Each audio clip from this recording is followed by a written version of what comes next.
was like, Dad, look, I'm sorry. You know, I got thrown out of school. I hit somebody in the head with a chair. And my dad was like, well, you didn't get thrown out of school yet. And I'm like, well, I did. He's like, I'm going to come down there. I'm going to negotiate. And I was like, you don't have to, Dad. Like, I'm expelled. I was in the wrong.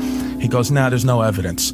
And I swear to God. So we comes down to the principal's office. I'll never forget this. He was wearing like a New York Yankees batting practice jacket, sweatpants. He had a cup of Dunkin' Donuts coffee. He was wearing his huge chain. He has like the bit, like one of those like Jesus, Jesus' actual height and weight in gold chain.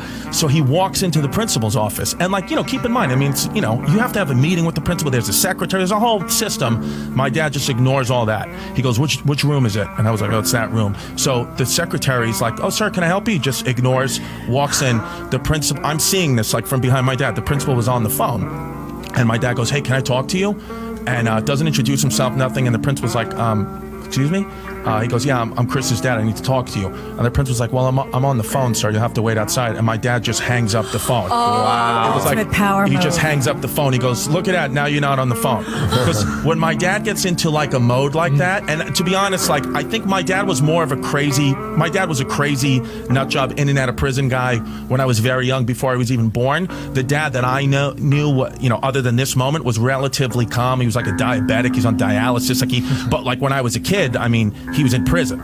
So, you know, the principal didn't know who he was dealing with. You know, you'd think you're dealing with like, you know, private school kids, parents, they're very respectable. But my dad's just not that guy. So my dad was like, we got a situation, you know, you can't throw my kid out of school. He's like, I can't let it happen. And the principal's like, well, he hit somebody in the head with a chair, so you have to, you know, unfortunately he's expelled. My dad's like, there's got to be another way. And the principal's like, sir, there's really no other way. Truly, there's no other way. And my dad's like, let's think of another way. He's like, I came all the way here from Staten Island. Let's think of another way. And then the principal just, again, is getting frustrated himself now, as I would. I understand. And he goes, the principal says to my father, he goes, sir, are you stupid or something? I told you he's expelled. Oh, boy. And my dad goes,